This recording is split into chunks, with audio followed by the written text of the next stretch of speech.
Hello everyone, welcome back to Threes to Wound. I know it's been a little while since things have been happening and going on, and this battle report is definitely long overdue, but luckily it's here, so let's jump in. First thing first, I'm going to say it guys, I know everyone says this all the time in these videos. Before we talk about today's battle, make sure you subscribe. If you haven't already, please make sure you click down below. It makes a huge difference in making it easier for me to create this content. The higher that number goes, not the more worth my time it is, but definitely the easier it makes me to delegate time to this in a hectic schedule. And I really love seeing the community around this channel grow, because then you guys can have even more input in about it, what you want to see and what else I can create for you. Likes go a long way too. Simple as clicking a like, chucking a comment down below. I love all the engagement and I love chatting to you guys about this game we really enjoy. So today's battle report, a little while ago, I did a little bit of a poll to see which team, you guys thought may have been neglected, which teams weren't getting enough action. I put some names on the list, but also opened it up to you guys, and a few names popped up that actually sparked my interest, and a few teams that I've been talking about with friends as well that I wanted to see on some battlefields, and maybe weren't getting as much play because now we're getting all these really cool teams. I guess the proper teams, I guess, for want of a better term. We're getting the real teams for the game. The compendium teams are getting definitely even more left behind. They already were, but even more so. So I decided to have a quick look at two of the most, I think, teams that can still hang. One of the teams I couldn't get in. Another team that I think can still hang and cause a bit of trouble in a vacuum is definitely a double fire team of Necron Immortals. But these two teams, I think, are really great for two reasons. And the first is the Space Marine Scouts, and the second is the Tempestus Scions. So they're two teams for me. I think they've got some utility still. They can still play the game. These aren't guys, you're not going to see them in a tournament. They're not going to win a tournament. They're not going to be in the meta. Talking purely from an enjoyment side of things, you can play these teams, you can be competitive amongst your friends against most lists, and in some lists, you'll actually go quite well against. The reason both these teams, I think, do well is they've both got a decent amount of models. They're both 10-man units once you get all the models on the board. They have a great mix of firepower. Tempestus obviously having access to 4 gunner options, whereas the Space Marines have options for 2, so it can be heavy bolters or missile launchers. But they've also got snipers as well, and we know that snipers in the right situations and the right board setups can be really impactful on the game. Other things that make the Scouts great, they've got shotguns. I think the Space Marine or the Astartes shotguns are fantastic. Definitely a really underrated weapon, and especially with the way this game works out, you do end up in that close quarters, or I guess that pentagon distance of each other. So I think these guys have a good mix of long range and short range. Both teams have pretty decent armor saves. We're looking at 4+ armor saves. They're all packing pretty decent weapons, and there's great ways to get sneaky punch in there as well. Things like chainsaws for the Astartes. You've got power fists, plasma pistols for the Tempestor as well. So, good lists. I like it. I'm excited about these two teams. In a lot of ways they match up, but I still think they're different enough that there's definite ways that they can, one can be better than the other or played better than the other. As far as drawbacks go for these teams, they do have them. Having 10 models is great, but not having any real specialists amongst them. You've got a comms op. You can make a Tempestus a medic with some equipment, but that's spending equipment points. That's probably the thing that hurts both these lists, is they don't really have those specialists. They've got gunners or guys playing roles, but they definitely don't add anything extra. Both teams really struggle when it comes to strategic and tactical ploys as well. The Guardsmen have got the orders, and obviously this is one of the better options of it, having the Tempestor in the team, not running regular guard. It's not costing you a CP to do one of them. So they are handy, and they have a place, that's for sure, but they can feel a little ho-hum, or there doesn't seem to be anything that can really throw down and make you consistently strong, or something you can build a list around using. For the Scouts, well, they really battle. They've got very few tactical or strategic ploys they can use. They've got even less equipment that they can take as well. So things like that really hurt these guys. At the end of the day, we know that these guys were built as a stopgap. There's no complaints in those weaknesses. They're just the weaknesses. That's what you're sort of going to be coming up against. But the mental load of taking away some of those specialisms and taking away some of those ploys that you have to worry about or overthink about make these two really fun teams to play because you don't have to think as much. They do what they say on the box. The synergies are pretty much automatic just in the way that the weapons, you've really just got to back each other up with those weapons and covering fire lines and all that. You don't have to worry too much about planning big gotcha moments or traps with those units further than how the game normally plays. Well, that's enough wiffle waffle. We need to get to the game. We need to kick this off. So let's head down to me on the battlefield.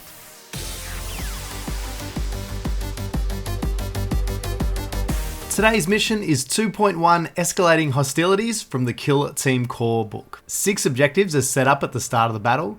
The mission rule critical escalation means that at the end of the second and third initiative phases, starting with the player who has initiative, each player removes one objective marker that is closest to their drop zone. The mission objective is, at the end of the first and second turning point, for each objective marker friendly operatives control, you score 1 VP to a maximum of 4 VPs per player per turn. At the end of the third and fourth turning point, for each objective marker friendly operatives control, you score 2 victory points. Today, I'm running the elite of humanity that aren't really technically the elite of humanity, but they're still doing okay for themselves, the Tempestus Scions. For my leader, I have a Tempesta. He's armed with a plasma pistol, well, because you always take plasma. Plus a power fist for a bit of surprise close combat punch and to help counteract my opponent's shotguns, which I reckon he'll have a lot. Although I do want to push this leader up and get him in range with the plasma pistol and the power fist, I do need to be careful because I don't want him to die too early and lose the accomplished leader ability. Next, it's the man with the combat Nokia 5110, the comms operative. This guy is a bit of a linchpin of the team with his ability to use signal. His job purely is as a force multiplier and to stay out of trouble. So if he is in the fighting, things have gone terribly wrong. This fella here is actually just a standard trooper, but I've spent the equipment points to give him the med kit equipment. Keeping these little squishy boys on the battlefield is not always easy, so this guy definitely has his work cut out for him, but something I'd always recommend taking for the Scions. The meat of the list here, the heavy gunners are up next, and I've maxed out this slot and made sure that I took all 4 choices. You can probably see in the video I actually had to do a last minute hatchet job to get a grenade launcher in the team. I didn't have one painted up at the time, so you know, these beautiful photos here, they're all painted up, but earlier in the game, not so much. Speaking of the grenade launcher, him along with the plasma, they're definitely 2 of my favorites. I'm actually hoping the melter should come in handy as well. We know that the scouts are going to be getting up close with those shotguns, so if I can position the melter properly, which is generally not my strong suit, he should be a good counter to that. Lastly is the hotshot volley gun. I've used this guy in a few practice matches previously, and he's a real dark horse. 5 shots, P1, doing, bolter damage. I think this guy's a little bit underrated. He's really, really consistent. And last on the list, but definitely no means least, it's the 3 regular Scion troopers. These guys are no slouches. Hotshot las guns are basically bolters. They've got a 4+ save and not atrocious in close combat. A little bit surprising actually. They can deal out a good punch or 2 for being a pretty good overall great base unit. I've given 2 of them crack grenades and the last are fragged due to not having enough points for the 3rd crack, but hey, that's a still good distribution of grenades there. Today I'll be facing the ferocious Space Wolf Scouts. I really like this team and I actually think they can actually really pack a whole bunch of punch, and in the right game setups and the right situations, they can be hugely, hugely effective. The leader's a scout sergeant with a chainsword. He's also been given a smoke grenade just to give him a bit more survivability. He's joined by 2 heavy gunners, one with the missile launcher and one with their heavy bolter. Both have been given the dispenser systems to keep them moving and shooting, which is really, really actually annoying when I think about it because they're going to be shooting at me. They've got 3 scout snipers. They've been added into the mix and they add the long range firepower to this list. And they can be a real pest. They don't do a whole bunch of damage, but they're really hard to shift. They can stay silent and they can be a real thorn in your side. The last units he's got there are 4 scouts armed with shotguns to give some close combat punch. I really love / hate scouts armed with shotguns. I love them when I get to use them. I hate them being used against me. They're just so consistent.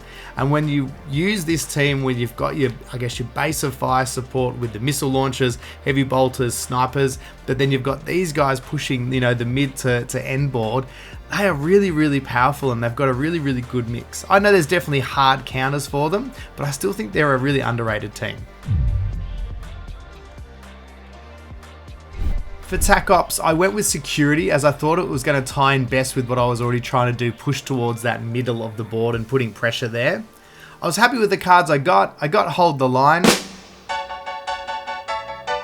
where I need to just basically keep my opponent away from my deployment zone. We're set up pretty far away from each other, so I think this is going to be pretty easy to achieve. I then added central control, perfect for a mission like this with a shrinking battlefield, and was able to combine this with seized ground and selected the heavy terrain right near the center of the battlefield. So hopefully being able to double up and push those two together. So feeling pretty confident I should be able to lock my tac ops down pretty easily. With all of that decided, we rolled off to see who would choose deployment, and the scouts were the lucky ducks who got to choose theirs, taking the top end of the battlefield to take advantage of the vantage points for their snipers. After setting up the terrain, I did notice there were two really long firing lines from both table edges. Those snipers were going to be a pain all day. I've got no one to blame here but myself as well. I put the board together. It was only at this moment it really dawned on me that I really probably should have had some form of line of sight blocking terrain in the middle just to make the battlefield not so open for shooting. You shouldn't really have too many full firing lines, or maybe one. Next up was barricades, and we both seemed to have the same idea, using them to create cover on the way to the closest objectives for ourselves, or using it as leapfrog points to the central ones. The Wolves deployed first, and they were quick to capitalize on the vantage point in their deployment zone and placed one of their snipers on the oil rig. He then placed a second one behind some crates to give them a really strong presence on that left hand side of the board. He backed this up with a heavy bolter who started behind the oil rig hidden out of sight, along with the leader, and backed him up with 3 shotguns. This was going to be a hard side of the board to break, I think. On the other side of the deployment, there were less bodies, but they'd still be able to slow me down on that side. First was the missile launcher who hid behind some crates, a shotgun scout, and lastly the final sniper scout who was eyeing off the vantage point just out of their deployment zone. For my own deployment, I had to play to the terrain as those snipers could already see a lot of the area in my deployment zone. I also didn't really have any vantage points that I could use without having my units fully exposed. So to play it safe, I hid a large part of my force behind the cargo crates there. This included my plasma and hotshot volley gun, with the intention of pop them up to pick off some units as the game progressed. My comms was safely in the mix there, and he'd probably spend the game there as well. The remaining melter, medic and regular guys were my swing units. They would push to the objective with the least resistance and lock it down. On the other side of the battlefield, I placed my leader to push the 2 objectives on that side of the battlefield and get his plasma into the action. He was backed up by the versatile grenade launcher and a regular Scion, hopefully locking down the objectives on that side of the board. The scouting phase was up next, and we both chose to infiltrate to change an order of one of our operatives in the first turn. The Scions as the attackers had the choice of initiative. Because both teams had an even number of models, I decided to let the scouts kick the game off so I'd have the final activation of the first turning point. The initiative phase kicked off with both teams declaring some of their attack ops. The scouts revealed execution and the Scions revealed their seize ground target. The Scions also issued move for free with the Tempestus. After all the pre-game, preamble and shenanigans, finally the game was underway and we get to our first activation.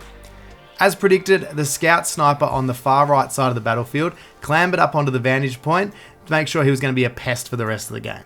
For me, the first move was just all about making sure I could keep drawing the wolves out and seeing a little bit of what they wanted to do. So I activated my comms and gave an additional AP to both the grenade launcher and my plasma gunner. The wolves made the first attempt to grab an objective and moved up one of their shotgun scouts forward and claimed objective 6. Deciding scoring some VP wasn't such a bad idea, I then also decided to mirror this, moving up one of my Scions to claim objective 3. The objective grabbing bonanza continues with another one of the shotgun scouts taking objective 5. It was actually at this point, after doing a lot of measuring and a lot of chin scratching, I realized I was going to struggle to get a body onto objective 4 in turning point 1. This is a pretty costly mistake in a game where you can only score some of the objectives for so long, and never a good idea to miss out on easy points you should be able to claim. So to start thinking a bit ahead, I moved my melter up into cover in the middle of the battlefield to help him push the center of the battlefield in the next few turning points. The scouts continued to lock down the objectives they'd already grabbed, a second shotgun scout moving on to objective 6. Now knowing for sure I wasn't going to be able to grab objective 4, I concentrated on getting my units up the board. I moved one of my Scions up to heavy cover to support the melter. Turns out though, this support wasn't such a good idea, as this actually enabled the scout with the missile launcher to move across with the dispenser system and get a line on the Scion. The frag missile was able to then tag the melter as well because of my positioning. Once the dice was rolled, the Scion himself actually got off lightly, only taking 3 wounds. But when he dusted himself off, he saw that the melter Scion was just a red smear on the ground behind him. This also activated the start of the marksman tac-op for the Space Wolf rocket launcher. To try to find some way to alleviate the pain emotionally and physically, the medic moved up and healed the Scion who'd just taken damage to keep him in the fight. It also enabled him to be in a good spot now to be able to move to the left or the right of the battlefield as he was needed. The scout leader pushed forward to take cover behind some crates, waiting for his chance to rev up his chainsword. My leader, not wanting to be seen the coward, followed suit and shuffled into some cover ready to pounce later on. This started a bit of caginess on both sides. The scout behind the crates passed this turn as he had no potential targets, and now the scouts were the ones trying to draw me out. I pushed up one of my Scions towards objective 4, hoping to get a chance to throw his grenade. More caginess again from the scouts as the heavy bolter liked his safe place behind the oil rig and passed. It was time to melt some faces, so my plasma gunner jumped up onto the storage container in front of him and took aim at the sniper behind the ammo boxes who'd passed. He then proceeded to do said face melting. I then got him to dash down moving forwards, hoping to put some pressure up on the objectives. In hindsight though, maybe a little bit of a mistake. I could have actually just dropped him back the other way and repeated the trick throughout the game. Although now he was technically constantly a dangerous threat, he was himself also in danger. The sniper, wanting revenge for his fellow, took aim at the Scion guarding objective 3 and managed to take off 6 wounds. Now both teams had apparently decided to go full noise for the rest of the turn. The hotshot Volleygon climbed up and let rip on one of the scouts guarding objective 6. After a CP reroll to back up a poor roll, the scout lost 6 wounds. So much for this guy being the dark horse of my team. The last activation for turning point 1 for the scouts was for them to make a push for objective 1. The gift of last activation meant I got right of reply and I was able to move up my grenade launcher across to blow the scout off objective 1 and free it up. We added up the scores for the first turn and it had the scouts on 2 to the Scions 1. Overall, not a bad start getting to take out one of the scout snipers, killing a shotgun and wounding another. Unfortunately, losing the melter gun really hurts as he was going to be my mid-board threat. And compounding that is also not scoring objective 4. That was really rookie of me to not make sure I could get a body on that with my measuring. I think this is going to be a really tight game, so I just hope that doesn't come back to bite me on the butt. For turning point 2, the roll-off went my way again. I revealed my tac ops, hold the line and central control. For my free order this turn with my Tempesto, I decided to take aim. That felt weird to say take twice. We both then had to remove our chosen objectives. I removed objective 4 because I was still pretty salty at it for not being able to score it last turn. Meanwhile, the scouts removed objective 6. Having the initiative again was a big boon as it meant that I could save my plasma gunner's life, or at least get him to fire one more time before he was taken out. He quickly jumped back up onto the cargo container and took aim at the unwounded scout on the right side of the board, who he quickly melted. As predicted though, this move put him in the firing line of the sniper on the vantage point, who peered down his scope and opened fire. After a CP was used on a defense dice reroll, he luckily only took 3 wounds. The stoic medic continued his best work and moved to the left hand side of the battlefield, healing up the Scion holding objective 3 for 3 wounds. Finally though, the plasma had outstayed his welcome and the scout heavy bolter shuffled across and knocked him off the container with a hail of bolts. Although losing the plasma hurt, it had actually brought the heavy bolter out from his hidey hole, and this was a key unit I wanted to get rid of because I knew he was always going to be able to put the hurt on my low wound Scions. I moved my grenade launcher across to draw a bead on him, and I believed it was mission accomplished until a CP reroll to make a clutch crit save ruined my day, keeping the heavy bolter in the fight. To add insult to injury, the rocket launcher then moved across and destroyed my hotshot volley gun, where I rolled terribly. No clutch saves for him. This also scored them their first victory point for Deadly Marksman. Deciding things would definitely turn around this way, I'd be able to get rid of the heavy bolter, I pushed one of my Scions forward towards objective 2. This also meant he could open fire on the heavy bolter. Another clutch save kept him in the game. Sometimes you just have to remind yourself it's only a dice game.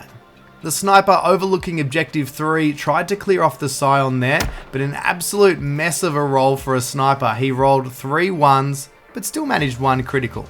I was able to save that though, and no damage done. Well, a mortal wound, but it could have been worse. The comms operative was up next, and he continued to be a selfless fella and passed an AP bonus to the Scion in the middle of the battlefield and 1 to my leader. The scout leader continued to do his darndest to get towards someone to use that chainsword on. He pushed towards the middle objective. The Scion that had been buffed up with an extra AP moved and dashed towards Objective 2, then opened fire on the heavy bolter, hoping to finally take it out. When the dust had settled, yes, finally the heavy bolter was gone. But I'd put a lot of firepower into him. This worried me a lot as there's still a lot of guys to kill. In revenge for the fallen heavy bolter, the shotgun scout limped over, and even though he was wounded and the Scion used a CP reroll and a save, it still wasn't enough as the shotgun did its work and gave them control of Objective 2. The cycle of revenge continued as I moved a Scion up and he was able to pick off the shotgun scout through a gap in the terrain. Very sneaky work right there. The scouts, now realizing that I still had a plasma pistol in my back pocket, played it a bit safer here and just shuffled into cover. The wolves had been right. Originally I was hoping to move my leader up, claim the objective and destroy a scout in the bargain, but unfortunately my opponent's sneakiness prevented this. So now my leader did grab the objective, but he was definitely stuck in the open now. The scouts moved into Overwatch and they definitely had to have a bit of a chin scratch here and a bit of a think over what was the best target to maximize its damage. After some deliberation, they decided to shoot at the Scion approaching Objective 2 and they were able to take off 6 wounds. Wow, the fireworks definitely kicked off in that turn.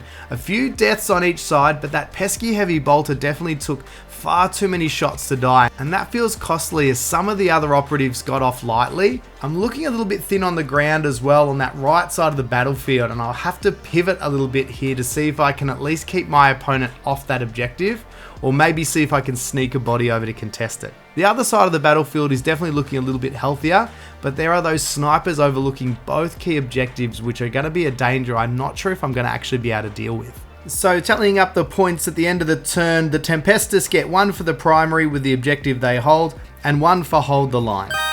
The scouts on the other hand are getting just the 1 point for their objective. Turning point 3, as always, kicked off with an initiative roll, and lucky for me I was able to snag it. This meant my leader may actually be able to survive a little bit longer. I then used Take Aim for my free order and spent a CP to also add Take Cover, hoping to keep my guys in the fight for as long as possible. For the first activation of Turning Point 3, I quickly grabbed my leader and pushed him forward to those sneaky scouts lurking near Objective 1. He got within range to negate the hiding and let his plasma do its thing. Unfortunately for him, his enthusiasm did lead to him burning himself on the hotness and he lost 3 wounds. Still totally worth it. As predicted though, the leader's time was short as he was promptly targeted by the scout with the rocket launcher. A quick CP reroll by the wolves to make sure of it led to a very squished leader. I'd officially had enough of that rocket launcher bullying me and I needed to stop him getting another VP with Deadly Marksman. So I risked it for the biscuit and scrambled my Scion with the grenade as far forward as he could, and with a hell of a throw, he launched it and only got 1 crit, which was promptly saved. That could be costly. The sniper on the vantage point continued doing what they do best and picked off another Scion. The comms op had been doing his job so well this game by passing on AP, but I also needed him to push up the board now and score me some points. So he threw 1 APL to the grenade launcher. He then rocketed forward to get towards the middle of the battlefield. Surprising everyone here, the sniper near Objective 2 decided to play the objective. Absolute crazy talk. He plopped down and made his claim. This was a key reminder here for me as well to remember to play the objective, and I countered by grabbing Objective 1 with my medic.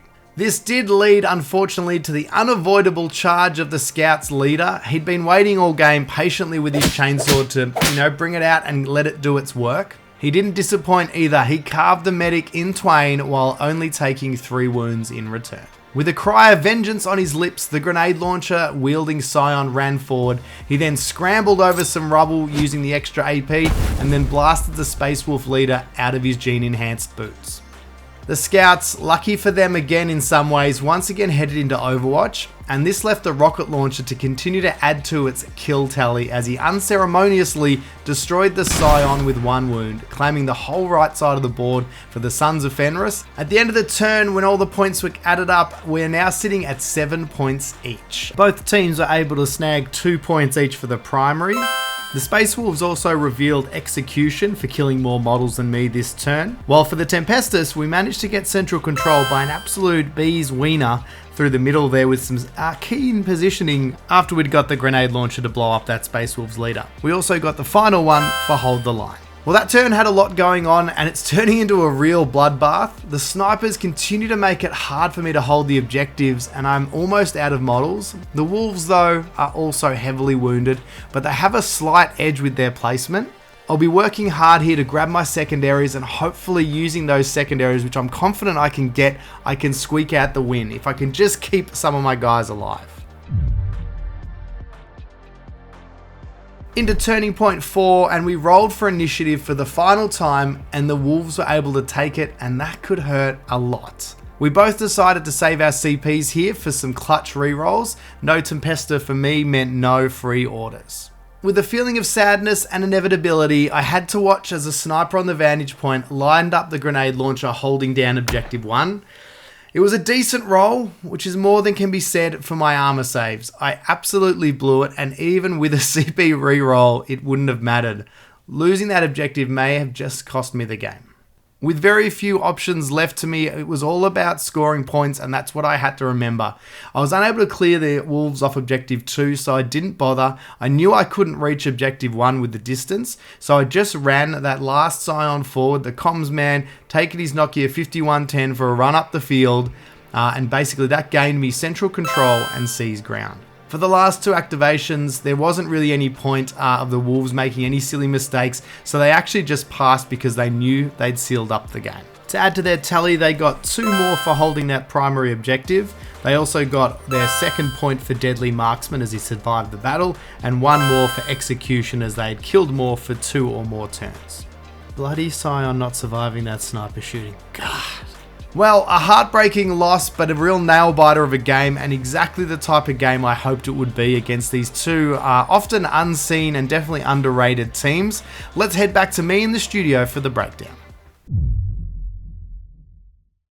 Thanks to me down in the studio there. So there you have it, a real nail-biter of a game. It was really... a lot of things could have made that game go either way. There was a few times I definitely felt I had the momentum. Even into that last turn, only having 2 guys to 3 left, I was still pretty confident I was going to be able to, hold on and sneak away with the win there. Sometimes the dice just betray you. There was a few key moments that really hurt me, and that was just not finishing off units or units not dying when they needed to. I would say in the whiff stakes, I had a lot more than my opponent. Fair play to them. You rolled good dice. And you can't whinge too much about dice because some days it'll be yours, some days it'll be your opponent's. But yeah, not killing the heavy bolter when I needed to, some clutch saves by my opponent. There was also the rocket launcher surviving a crack grenade really hurt because he went on to score more victory points for them, as well as continuing to tear up my team. My opponent did a fantastic job with those 2 heavy weapons operators. The suspense systems, well worth the equipment points if you're ever playing a team that can take them, because you just kind of saw he just had his 2 heavy weapons just sweeping the backfield, and the way the terrain was set up, it meant there was really not too many ways to hide from both of them, and they were able to really, really hurt me. I would say nearly more than I was able to get my 4 heavy weapons to hurt them. Losing the melter early was rookie by me. Very silly placement there. You live and you learn. I definitely won't make that mistake again. That was one of the other things I probably forgot to mention in the weaknesses. And this goes for both of these teams. If there is a unit with silence and they are in a really good vantage point and they have good line of sight, there are very few ways to get rid of them. These guys don't really have any ways to change an enemy's, order, whether they're concealed or active. You can't really take the advantage of the vantage points off them. Those guys were able to stay silent that whole game. True, I got 1 early, luckily, but the other 2 were definitely a real menace. And although they weren't taking off huge wounds every time, they definitely still consistently plinked away wounds, took away wounds here, and that meant when the other heavier guns got to fire, my guys were already that much more likely to die. I think both teams did a good job with their tac ops. I was able to score 5 out of my 6. My opponent got 4 out of his 6. So that was, I think, pretty good use. Both of us playing to our tac ops as well. It was just those objectives, and I can only blame myself for that terrain setup. I built that map, but those big firing lines straight down over those 2 middle objectives really made it a tough day for my guys. Especially there was really next to no cover on them as well. So it was really who could get there at the very end of the turn or who could survive a bit of shooting to get through. And as we saw in the very last sniper shot of the game, turns out it wasn't my guy who could survive the shooting. So that's it for today's game, guys. I would love you to jump below. Make sure you subscribe, like, all that stuff. But the big one is comment. Tell me what you really enjoyed about the battle report. You may or may not have noticed today, we've got some new graphics and stuff in there, which thank you to my good friend Simon, who helped build all of that. He's a real legend, and I told him what I wanted, he built it, we sort of tweaked it. There's still a bit of a work in progress, but there's definitely some more cool stuff coming with those. I'm going to be constantly refining it. You can probably tell from my background as well. Things are a little bit different around me as well. I've changed up my hobby space, redesigned the study. All these little things have taken some time, and that's why it's been a bit slow. Oh, got married, that happened, that was a thing. So all these things have been why the content's been a little bit slower.